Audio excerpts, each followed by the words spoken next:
ভেনেজুয়েলার মজুদ তেলের উপরে যে আমেরিকার নজর আছে তা অনেকেই বলে। এবার রীতিমতো ভরা সভায় এই অভিযোগ তুললেন ভেনেজুয়েলার ভাইস প্রেসিডেন্ট ডেলসি রদ্রিগেজ। তিনি আমেরিকার বিরুদ্ধে সামরিক শক্তি ব্যবহার করে ভেনেজুয়েলার তেল সম্পদ দখলের চেষ্টা করার অভিযোগ করেছেন। তেল রপ্তানিকারক দেশগুলোর জোট ওপেক এবং ওপেক প্লাসের সদস্য রাষ্ট্রগুলোর উদ্দেশ্যে পাঠানো প্রেসিডেন্ট নিকোলাস মাদুরোর এক চিঠিতে এই অভিযোগ করা হয়। ৩০ নভেম্বর ওপেকের ভার্চুয়াল বৈঠকে ডেলসি রদ্রিগেজ চিঠিটি প্রকাশ্যে তুলে ধরেন। এতে বলা হয়, এমন পদক্ষেপ বৈশ্বিক জ্বালানি বাজারে গুরুতর প্রভাব ফেলবে।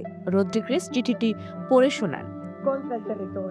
আমাদের দেশে রয়েছে বিপুল তেল সম্পদ, যা বিশ্বের সবচেয়ে বড়। আমেরিকা তার সামরিক শক্তি দিয়ে তা দখল করতে চায়। এতে বৈশ্বিক জ্বালানি বাজারের ভারসাম্য মারাত্মকভাবে ক্ষতিগ্রস্ত হবে।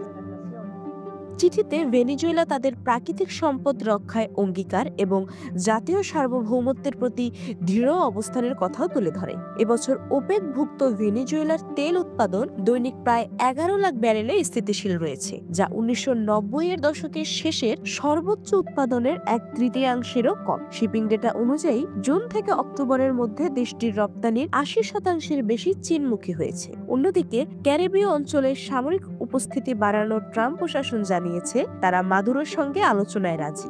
মার্কিন নিষেধাজ্ঞার কারণে দেশি বিদেশি বিনিয়োগে হিমশিম খাচ্ছে ভেনেজুয়েলা সরকার। ট্রাম্প একাধিকবার বলেছেন, ক্যারিবীয় ও প্রশান্ত মহাসাগরে মাদকবাহী নৌকা লক্ষ্য করে মার্কিন হামলা যাতে 80 জনের বেশি নিহত হয়েছে তা দক্ষিণ আমেরিকার এই দেশে স্থল অভিযানের পর্যায়ে গড়াতে পারে। যদিও তিনি মাদুরোর সঙ্গে একটি ফোনালাপেও যুক্ত ছিলেন, যেখানে ভেনেজুয়েলার প্রেসিডেন্টের সম্ভাব্য আমেরিকা সফর নিয়ে আলোচনা হয় বলে জানা গেছে।